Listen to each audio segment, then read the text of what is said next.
¿Qué tal? ¿Cómo están? Bienvenidas, bienvenidos a la entrevista del día, como siempre a través de las pantallas de Antofagasta Televisión. En esta oportunidad nos acompaña aquí en Antofagasta Televisión Carlos Gajardo, el ex fiscal del Ministerio Público. Muchísimas gracias por acompañarnos en esta oportunidad para hablar de varios temas que ya vamos a ir viendo en detalle. Gracias, Carolina, por la entrevista justamente.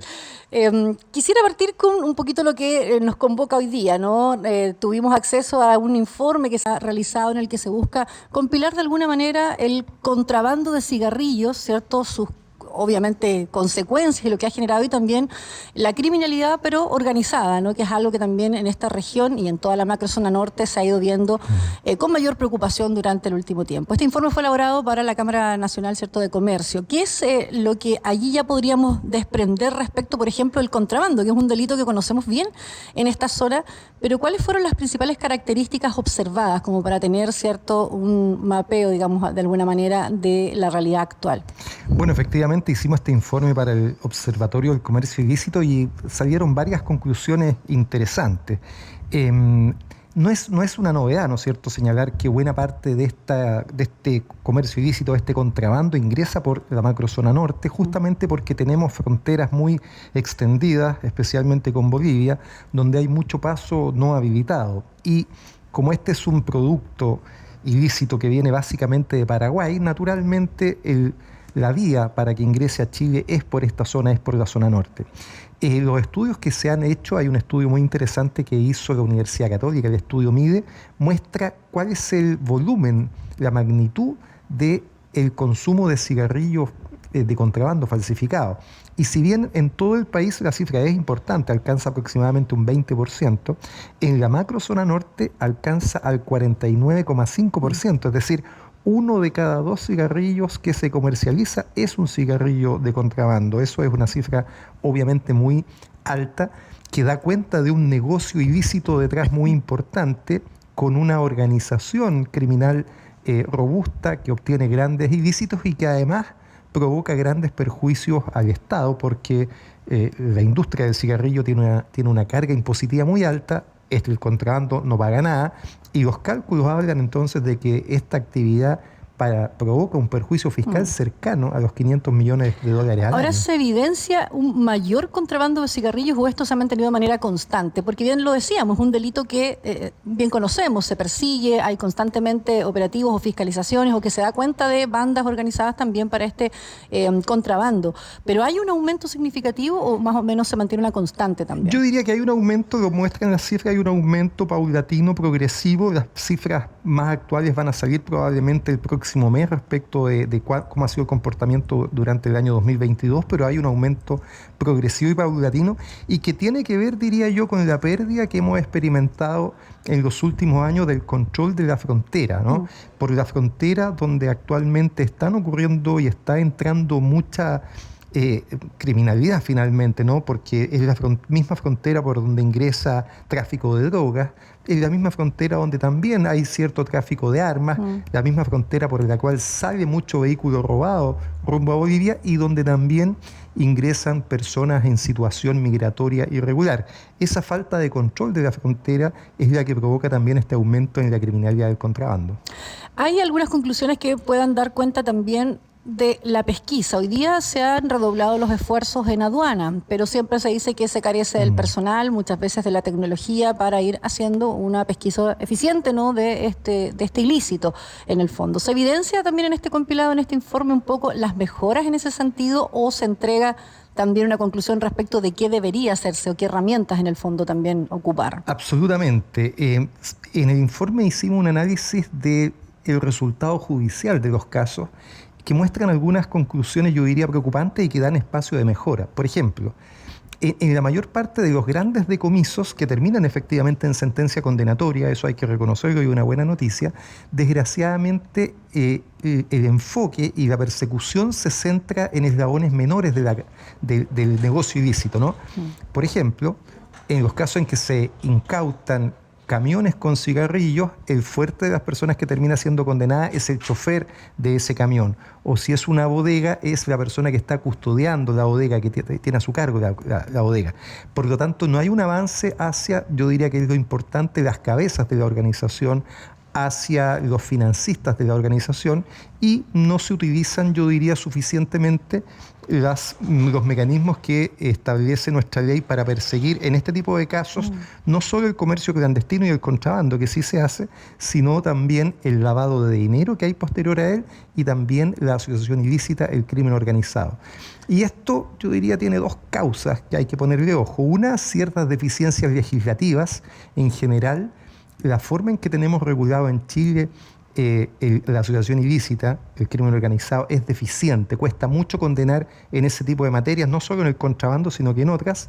Y en un segundo término, nos parece que hay, por supuesto, lo que comentabas tú misma, Carolina, faltas en cuanto a potenciar las instituciones, aduana por una parte, las policías sin duda en este y otro tipo de delitos y también, por cierto, las fiscalías que yo creo que necesitan, sobre todo en la macrozona norte, refuerzo de fiscales y funcionarios. Claro, hay varias aristas, porque efectivamente también las iniciativas legales necesarias no se han ido ajustando, al parecer, o teníamos esa percepción, por lo menos en las zonas del norte, a ciertos nuevos delitos, ¿no? Es decir, ha costado también la pesquisa del crimen organizado, lo que se decía, es fácil el conductor, exacto, quien transporta, pasa en el caso de la droga, de las armas, pero no quienes están arriba, y mucho más difícil pesquisar, por ejemplo, el lavado de activos, ¿no? Que es algo que en Chile no hay muchas causas efectivamente que hayan terminado, por ejemplo, en sanciones o condenas, ¿no? Exactamente. Yo diría que la mayor parte de las causas por lavado de dinero tiene que ver con tráfico de droga, y eso está muy bien, pero a partir de hace varios años ya, el lavado de dinero puede ser perseguido en otra serie de delitos que provocan grandes ganancias. Y este es el caso porque el contrabando de cigarrillos es un delito que provoca ganancias económicas semejantes o quizás mayores que las del tráfico de droga. Un camión cargado con cigarrillos transporta aproximadamente 2.000 millones de pesos en mercadería. Ese es el volumen del negocio si es exitoso en traspasar nuestras fronteras y venderse en el interior del país. Y por lo tanto esos 2.000 millones de pesos luego se van lavando mediante el uso de testaferros, mediante la creación de sociedades ficticias, mediante distintos instrumentos, etcétera. Y eso también puede ser perseguido. Y muy importante, es necesario atacar las cabezas de la organización. En el caso del contrabando de cigarrillos, toda esta operación está muy ligada sobre todo con Paraguay, ¿no? Viene desde allá, eso es muy notable porque cuando efectuamos las incautaciones del producto sabemos perfectamente cuál es el origen que tiene.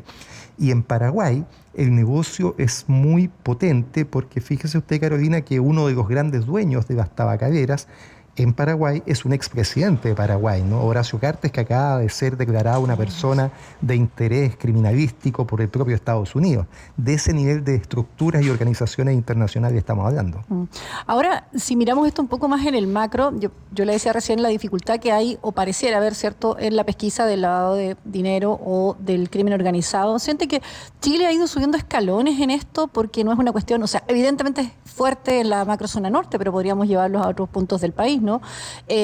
¿Es difícil para Chile hoy día? ¿Qué estándares debiéramos buscar también en esto? Porque pareciera ser que con este tipo de ilícitos donde hay además otros países involucrados, y vemos mucho, ¿no?, en otros delitos como el tráfico de armas hoy día o el de la propia droga, es difícil tener esta coordinación con otros países vecinos con quienes compartimos también fronteras o el paso, ¿no?, de aquello.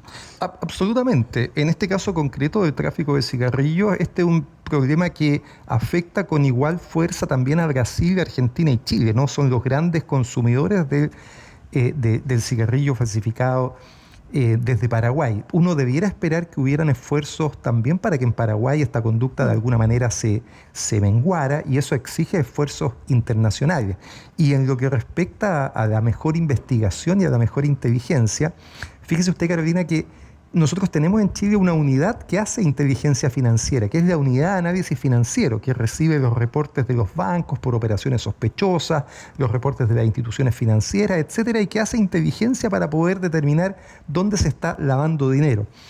Esa organización, esa oficina en Chile, esa unidad, tiene 75 funcionarios en todo el país para hacer esta tremenda cantidad de trabajo. Es evidente que es un número absolutamente insuficiente y que requiere, por eso le decía, mayores esfuerzos en cuanto a personal, a recursos humanos, para poder efectivamente hacer una labor eficiente, que yo diría además se paga sola, ¿no? Porque en la medida en que uno combate este tipo de delitos, lo que hace es que se aumenta la recaudación fiscal y por lo tanto los dineros, los pesos que ponemos en aumentar la fiscalización rápidamente son recuperados por el Estado vía recaudación de mayores multas y tributos.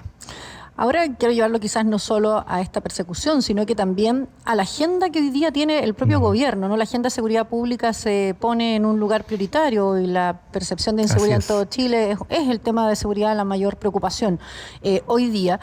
Y siente que hay o cómo evalúa también la gestión que el gobierno está haciendo, porque mucho de esto pasa por una política pública y obviamente también con nuevas leyes que permitan perseguir ciertos delitos que hoy día al ciudadano, ¿cierto?, le preocupan. Hemos hablado de distintos delitos que además muchos hablan del delito importado y a veces no hay legislación también suficiente o necesaria para poder tener sanciones y condenas finalmente, ¿no?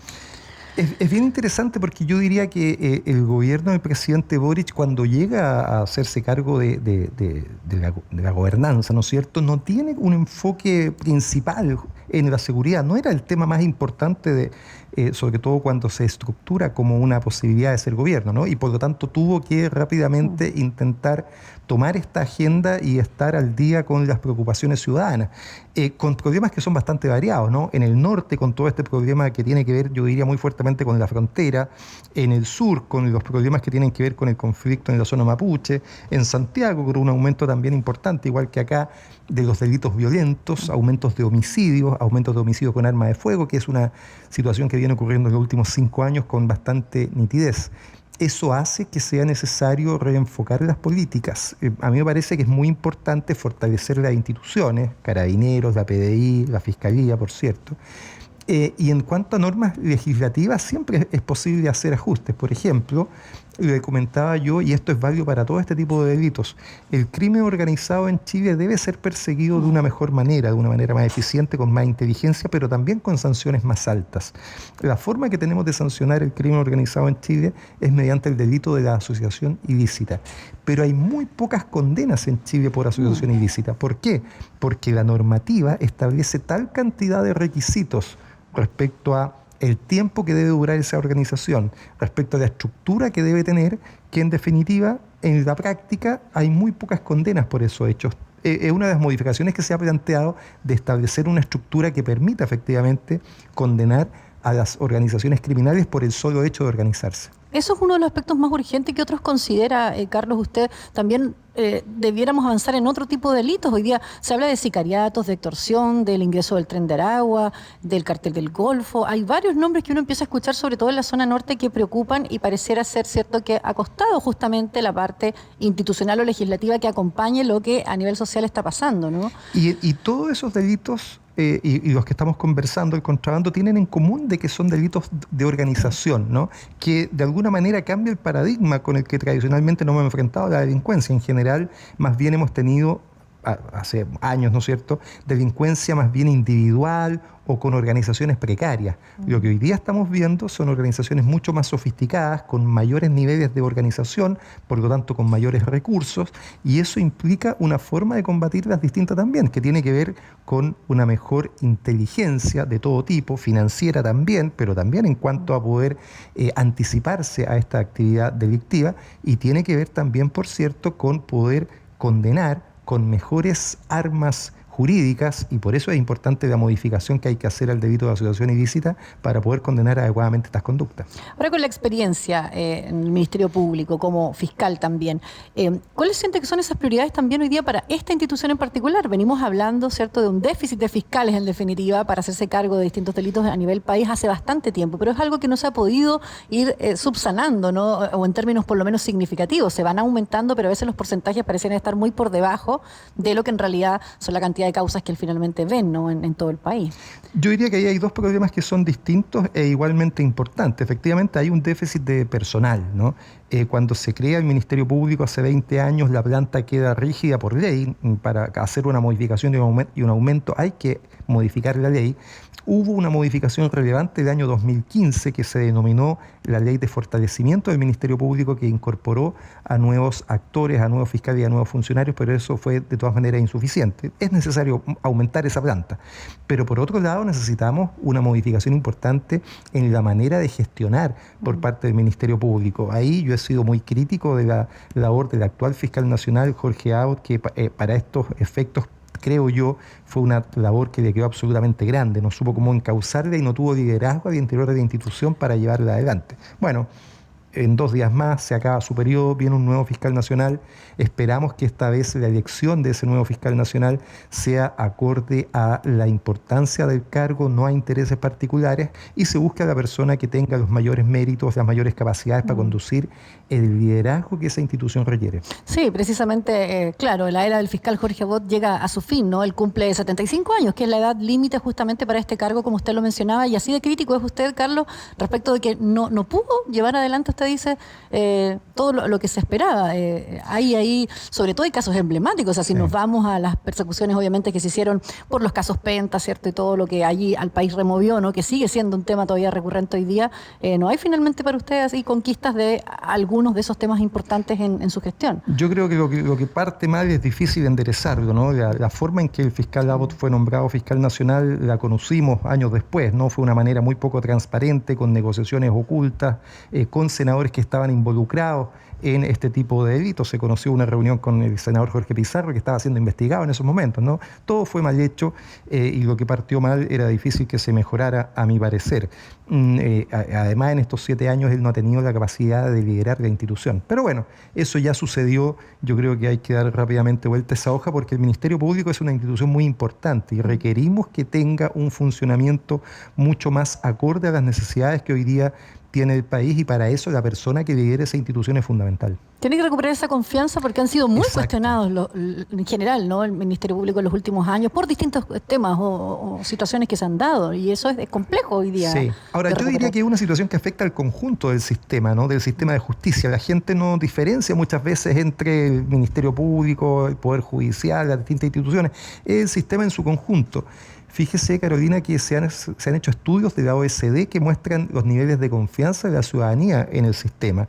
Y los niveles de confianza que los chilenos tenemos en el sistema de justicia son muy bajos a nivel de la OECD, son los más bajos, incluso si uno se compara con países como México, como Colombia, como Perú, como Brasil. ¿Qué vamos a decir respecto de Europa? ¿No es cierto? Estamos a mucha distancia. Entonces, un sistema de justicia vive de la confianza que la ciudadanía tenga en él. Eso permite que las víctimas denuncien los delitos, porque si no confían no van a denunciar. Eso permite que los testigos vayan a declarar, porque si no tienen confianza entonces prefieren no meterse en problemas y no declarar, etc. Requiere el sistema, para su buen funcionamiento, que la ciudadanía confíe en él, y eso es uno de los principales problemas, y creo que en eso la elección transparente de un nuevo fiscal nacional puede ayudar. Usted habla sobre el mecanismo de elección de hoy día. ¿Sigue siendo lo suficientemente robusto y bueno para que se garantice justamente un buen liderazgo transparente o idóneo, o hay que hacer todavía ajustes ahí? En el papel es un sistema que podría haber funcionado bien, ¿no? Porque hace que los tres grandes poderes del Estado participen. Es la Corte Suprema la que tiene que generar una quina, 5 nombres, a partir de la postulación que cualquier abogado puede hacer. Con esa quina, el presidente de la República, el Ejecutivo, elige un nombre, y ese nombre tiene que ser aprobado por 2/3 del Senado. Participan los 3 poderes del Estado. Pero desgraciadamente lo que ocurrió fue que este sistema de alguna manera se fue degenerando en el tiempo y provocó una serie de incentivos perversos en cuanto a que las personas que querían acceder a los más altos cargos tenían que no investigar o ser, digamos, no especialmente rigurosos en las investigaciones en que estuviera involucrada la clase política, porque si eran rigurosos, su techo en el Ministerio Público era inmediato. Esa forma en que el sistema comenzó a operar fue muy dañina para la institución, y es parte de lo que hoy día estamos viendo. Y eso hay que corregirlo, dice usted. O sea, habría que buscar mecanismos que permitieran tener esa confianza necesaria hoy día. Eso hay que corregirlo. Yo creo que el sistema de elección nacional del fiscal nacional debe ser modificado. Eso va a ser materia de una nueva constitución si eso ocurre, pero esta elección que tenemos a puertas va a ser con el sistema antiguo, y por lo tanto lo que uno puede exigir es que se realice con la mayor transparencia posible. Muchas gracias por habernos acompañado en esta entrevista. Gracias a usted, Carolina, por la entrevista, y bueno, por supuesto a todos los televidentes de Antofagasta TV. Nos reencontramos como siempre en este espacio. Gracias por su sintonía. Siga la compañía Antofagasta Televisión. Que esté muy bien.